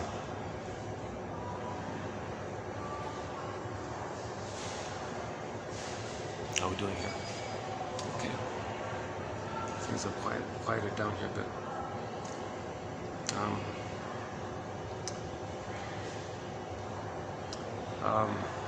Yeah, there's a couple of others here. I'm wondering which one to do next. Baby robbed of happiness, so they rob others of happiness. To tell you the truth, I'm having a hard time reading my own handwriting, to tell you the truth here. Okay, let's do that film. There's a film. So there's a film called Insecurity, written as 2 words. As in, what line of work are you in? As somebody says, I'm in sales, or I'm in retail, that one there. So it's just an indie film. I just saw it by chance, really by accident. Didn't expect it. I think the daughter of Duval, is that the one, Shelley Duval? I forgot the main actress in there. Anyways, it's about some mid-sized city, I guess. Friendly, peaceful, maybe small city or medium-sized city or something, or a large town or something. Everything was okay in there. There's one shop in the town that sells home security alarm systems, but business was slow. They were getting frustrated. So at night, those 2 guys who owned that shop would put on their robber hoods or whatever, at night rob their neighbors. Now they were all familiar with each other. It was a tight-knit community. They all knew each other. Everybody met each other at the barbecue or something. They all knew each other. Okay. So, but these 2 guys would rob their own family and friends at night. The next morning, the victims would run to them and say, oh, please help us. We were robbed last night. Save us. Oh, we got a special deal for you. Yes, we'll help you. So what about that dynamic? When the mother robs the baby, what does the baby do? He runs to the mother. Mother, please help. Okay. So that inner dynamic we see outwardly in that film. Those 2 guys who run the shop, they want to they want to be needed. They want to be needed. They want people to run to them so they can be needed and be needed. So again, two guys own a store, sells these like home alarm things, whatever. Business was slow, so they would sneakily rob people at night. And the very next morning, the victims, those very same people, they're friends, they all know each other. They would run to those robbers in the morning, not knowing that their friends are the robbers. And the robbers would act all innocent and all this. Oh, we'll help you. We've got a special deal for you. Oh, we'll take care of you with special. All this. Oh, you're so amazing. You're so wonderful. We're so glad to have you and all this. Next night, same thing. Next night, same thing. He kept doing it again and again and again. And nobody believed it. Nobody questioned that they were doing it, right? Just like the baby's not going to question that the mother's hurting him, that the mother's robbing him. So that inner dynamic, that template's laid down. The intrapsychic gets expressed later on interpersonally. So we've got to study this intrapsychic. This intrapsychic is laid down, this mapping, this traumatic script that we repeat is laid down originally by the primal original wiring time. The primal original wiring time is the first few weeks and months when the baby's interacting with the mother. When the baby's interacting with the mother and it's traumatic, he's got a problematic wiring. He's going to recreate that interaction that caused that wiring, hoping to undo the wiring, get a better wiring, change the past. It's nonsense. Robbing their neighbors doesn't heal what happened to them in the nursery. So we're not making sense, we're homotraumicus. Next one is a quote from a famous author, just sort of a minor one here, but related to it. A guy named Upton St. Clair, is that right? It's difficult to get a man to understand something when his salary depends upon his not understanding it. So I came across this quote here again. It's difficult to get a man to understand something when his salary depends upon his not understanding it. So this outer phenomena, what's the wiring? The wiring is the baby can't know. If he's going to survive with the mother, he can't know what the mother's doing to him. He can't understand and know what the mother's doing to him. If he's going to survive, he can't know it. So he'll hallucinate a goddess, deny that the mother's hurting him, act like her, try to think say how amazing she is. He can't know the truth. Again, for the child to get his survival, his salary survival, he can't know what the mother's doing. So later on, okay, in society, this author says this is common. That a lot of people, if they want their salary, they can't know what's going on. I hope I'm not talking.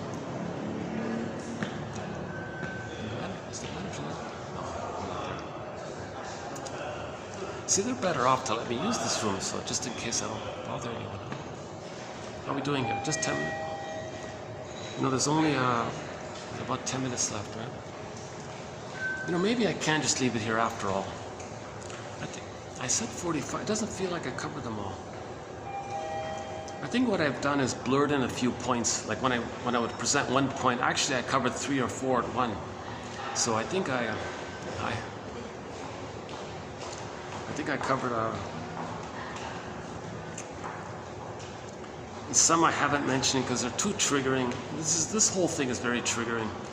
So I'm giving a kind of a watered down version of it this time, to tell you the truth. So we mentioned, yeah, mother abuse. Okay, Miriam Minerbo. Many mothers abuse their power. So mother abuses her power. She's corrupt. She exploits. Identification to the aggressor. Okay, abuse, power corruption, exploits. Being loyal to the mother, trying to save her. So that's part of it as well. Harsh inner critic.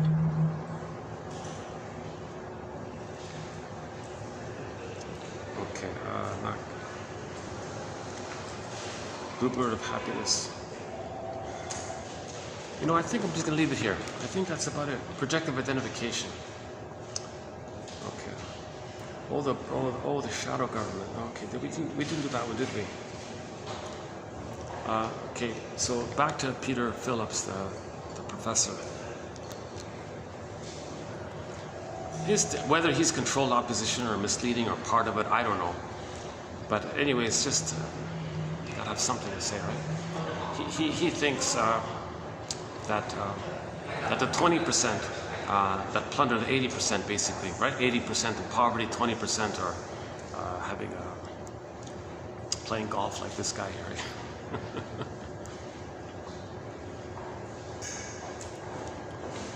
I'm just watching a guy carry his golf clubs and pass by here.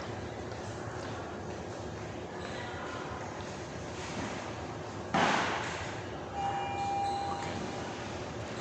It's got the airplane tag on it as well. I've never played golf. Huh? I think I once played putt-putt mini golf or something as a kid or something. I imagine you need like patience. It calms you down. You're outdoors in nature. I can see the appeal, but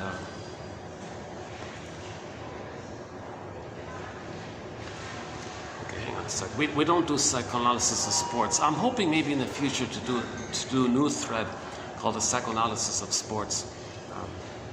Of course, dopamine's involved and other factors. Oh yeah, this Peter Phillips guy, he said up to 20% that plunder or pillage to 80%.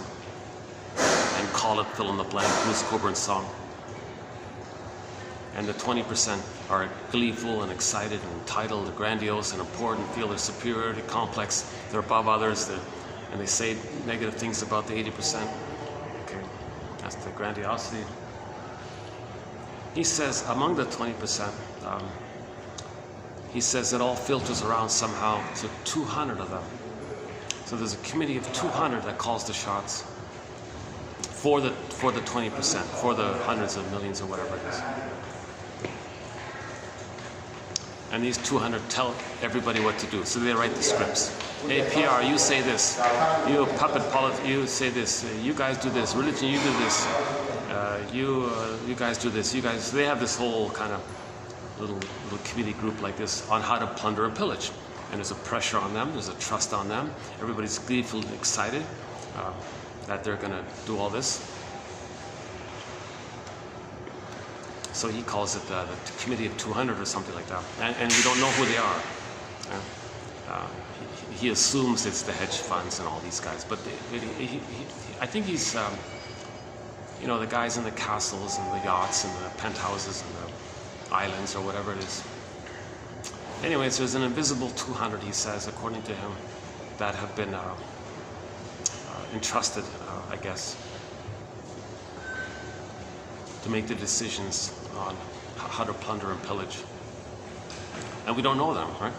That's the so-called invisible government shadow. Now, I don't know if this is true or this is just him confusing us. Maybe something else is the invisible government. Like who's organizing the harm inflicted on indigenous people, harm inflicted on people in other countries? Like what is the why? It's Traumacus. The whole focus has to be inward, right? The whole healing journey is to observe ourselves. Projection is the means of bringing repressed material to consciousness. If what we're looking for is the golden ball, we got to look inward to find the golden ball. When we get our golden ball, we make sense, and we're back to our normal condition of global village. I think so. Maybe, you know, actually, I can do the last 5 minutes at the parking lot. I've got 8 minutes left. Okay. I don't want to bother people. I just want to minimize the chance of. So I don't want someone to complain or something. Oops.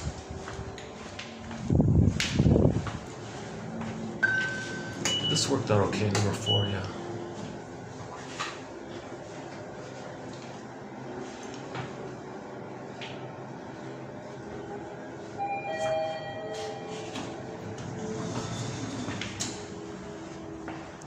Yeah, just right, just by the elevator here. Okay, here I'm not bothering anyone. Yeah, okay. There's no AC here. So our unconscious self, our secret self, our second self, our double self, okay, our repressed self, all of us that's repressed, that's the repressed self. This repressed self That's our individual, psychological, invisible government, shadow government, secret government, right? Unknown government or hidden government, whatever we call it, right? Deep government or unknown government. What is it again? What do they call it again? Okay, let's just say shadow, secret, invisible. Yeah, okay. So we individually have a shadow, secret, invisible government called the puppet master, the repressed self. All that energy, all that power they have, okay, that's the id. Right? So the iceberg metaphor, they've got a lot of power there. We consciously are like a puppet. Right? The unconscious self, the repressed self, is getting us to do the things in the present, to get us to observe ourselves, to know the intrapsychic, to know what's in there. He's talking to us. He's communicating to us. The unconscious self is saying, hey, conscious you, who are you? Well, I'm your repressed self. I'm you. Okay, kind of like the Phantom of the Opera character, right? The singer and the Phantom character. Oh, hello there. I'm talking to you. I see. What are you saying? Well, I don't have vocabulary. My memories are pre-verbal. I have amnesic memory. So I have the knowledge, but I can only communicate it to you by getting you to pull your strings to do a behavioral thing. I'm doing a behavior, like a silent film. I'm doing a behavioral thing with no titles or something. So you can observe yourself to know what's happening. I'm getting you to metaphorize the childhood trauma so you can know the childhood trauma. Okay, if you get that, Hermes flies across. Some of your repressed self comes to yourself, and you feel more embodied, you make more self, more identity, you have more sense. Then you love life in the present, and you found your original, who you're meant to be kind of thing. You individuate, right? The child's supposed to individuate, right? Separate from the mother, have some chance to explore and know himself. Then he has a recognition of his uniqueness and his interests. But with trauma, that doesn't develop. This is seen in The Wizard of Oz, where the frazzled ego is the scarecrow, the loss of the feelings is the Tin Man.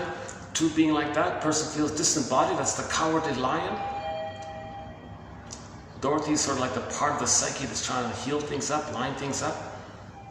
That scarecrow, he can't know things. So we transfer that over to the children's story. The houses made out of straw and sticks were blown away, but the one made out of brick was strong enough. So in trauma, the ego is frazzled up like the scarecrow guy. So he doesn't know things. That's why in the beginning of that film, the scarecrow is in one place and the Tin Man is in another place. Dorothy had to kind of bring it together kind of thing. Okay, what do we got here? Just 5 minutes. Okay, I got 4 minutes. Three or 4 minutes here. Oh, the guilt one. Oh, I missed one here. Reality testing. Oh, I missed 2 of them here. Okay, reality testing. No, the planet is not a placenta. No, the planet is not a breast. So I missed that one.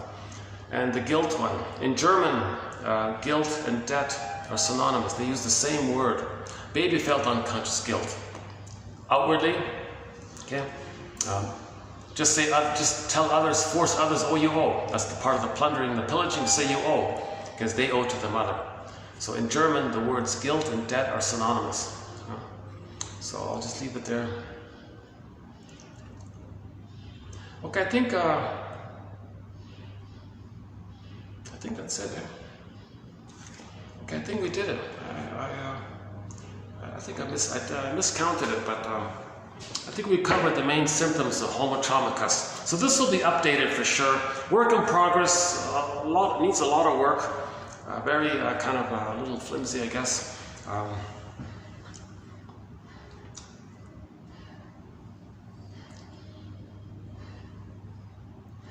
It doesn't make sense what we're doing. To destroy the food outwardly? Because we got bad milk as a baby, we're going to destroy the food on the planet? Because of that, it doesn't make sense to do such a thing. But destroying the quality of the food outwardly, that's for us to know we got bad milk in the beginning. Then we can turn around. Then we realize it doesn't make sense to do this. So that's the sort of the idea here. Like Jane Elliott says, we all came from that massive family in the northeast of Ethiopia or Congo or somewhere in that area. When we evolved into us, we're all from that massive family back there. We're all African cousins. We're all cousins, and we're all Africans. Jane Elliott says we're all Africans. Just some of us lost the melanin because of the sun thing. But we're still from that massive family. Local village, tolerant personality, homo naturalis. 10,000 years ago, mismanagement. We became a traumatized version of ourselves, and we started pillaging. So we called ourselves Homo short-salicus, or Homo pillagicus, or Homo plundericus, or Homo economicus, or Homo, And then we developed the prejudice personality. So prejudice is needed to pillage and plunder, right? So you create poverty, the poor people do all the work. That's the mechanism to plunder and pillage, to replay how the mother plundered and pillaged their soul. So babies were traumatized 10,000 years ago for the first time ever. Then we became Homo sapien traumacus. Now then the storytellers came on scene. Okay, all of the philosophers, and then you got the poets and the Ibsens and the Goethes and even the Freuds, like all these guys, ancient philosophers and so on, trying to heal, because there's innate drive for healing. Innate drive for healing. So that we're meant to observe this, align with healing, so we heal ourselves. The main mechanism is to forgive the parents, understand the parents. Be a psychological detective to understand your parents. Be a psychological detective to understand your parents. Find out your parents' favorite jokes. Find out their earliest memories. Find out if they're both stingers. Find out if maybe they're clingers. Maybe one's a stinger, one's a clinger. Find out which is more gamey. That's called projective identification. Who's more tricky and lies and all this and double think and flip flop? Okay, they're looking for the good breast. They're crazily looking for the good breast. So who's more like that? Who's like manipulative and